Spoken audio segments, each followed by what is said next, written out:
Nobody will arrange these cases. Always in love. This assistant of mine, Peter, lives for every day 6 p.m. Why? What do I know? Doesn't even understand that the whole world is watching us. And if anything goes wrong, these days they put it in that app here. What is that app called? Instagram. Yeah.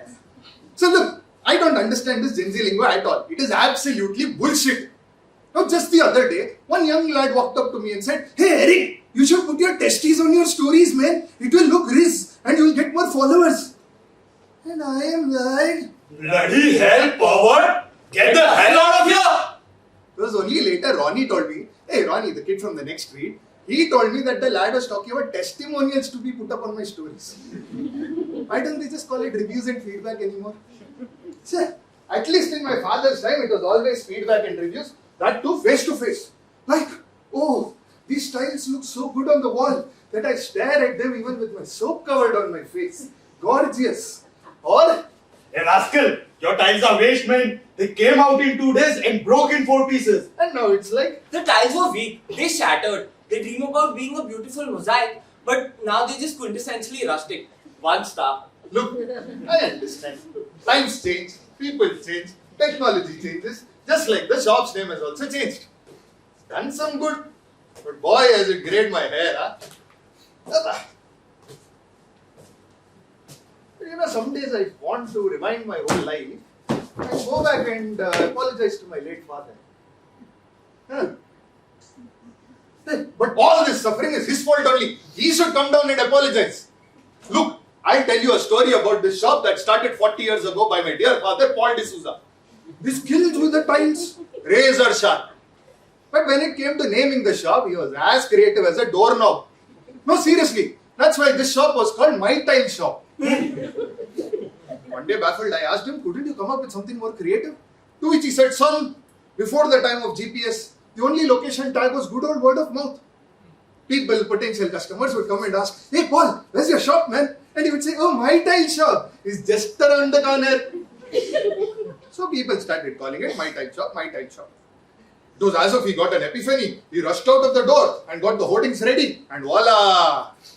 That's how we ended up with the most literal and straightforward shop name in whole of India. But no business is easy, no. A few years later, my father passed away. And in came Robert from the shimmering sand of Dubai. Robert had hung his boots, packed his bags, came here and joined hands with Samuel. Hey, Samuel, by the way, was an intern in my father's shop a decade ago. Bastard. Together, these two wicked baboons went on to start their own tile shop. Not in the next town, not across the next river, but just in the next lane. And on top of that, they call it His Tiles & Co. With an absurd tagline, his tiles are better than mine. I mean, who gave them the right to butcher grammar like that? But here's the thing with customers, no. They're as unpredictable as reviews coming out of Talapati's fan base. Now the tagline worked great for Robert, and before we knew, he had more customers than us. But I wasn't going to let him get away with that. I'm also a D'Souza after all. We are also made of ceramic stuff. So I rolled my sleeves and did what I had to do. I changed the name of the shop only. So now we proudly call ourselves Eric Tile & Co.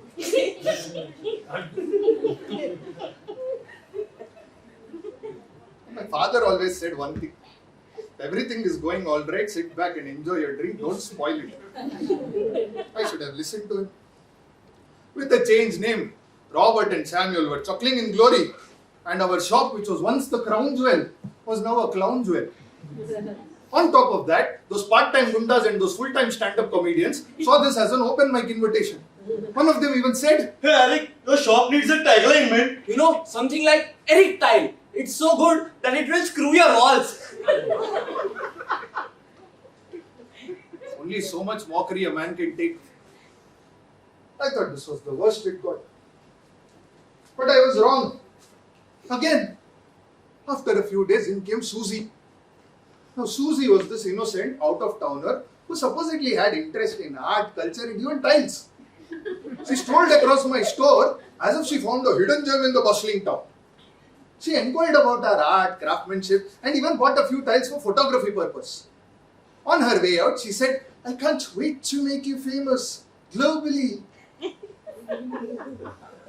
A few days later, her review started doing round on internet and print.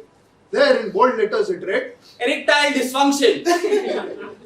One balmy evening, I chanced upon a peculiarly named tile shop that promised a slice of history. As it turned out, the promise was as hollow as the tiles themselves.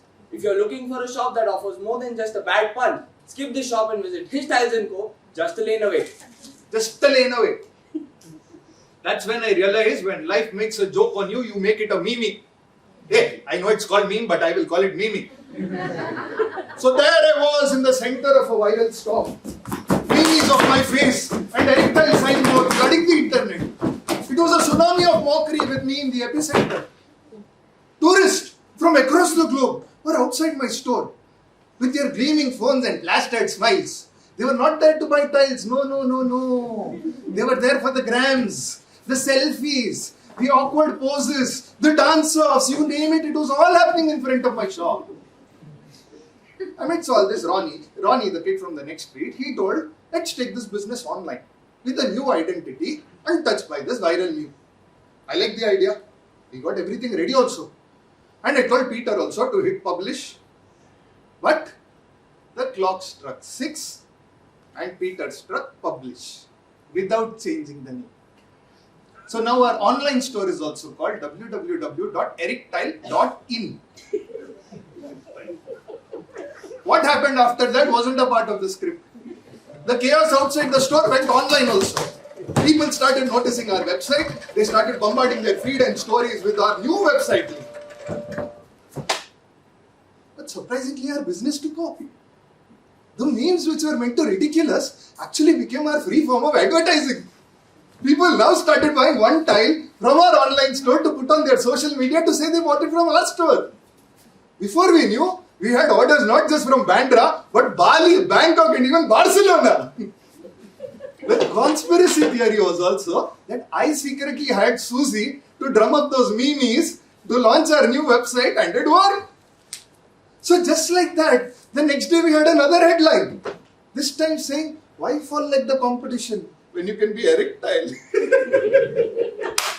So from a meme victim, I became a marketing maven overnight. Cherry on the cake, I was also called by TED Talks to do a talk on how to grow from local jester to global entrepreneur, the story of erectile. So my friends, I, Eric D'Souza, today I am the owner of one of the most recognized shops in whole of India. You know what happened to Robert and Samuel? They had to shut shops and now are interning with me. You remember Ronnie, the kid from the next street? He is the marketing head of Erectile & Co. And Peter still works with us till 6 o'clock every day.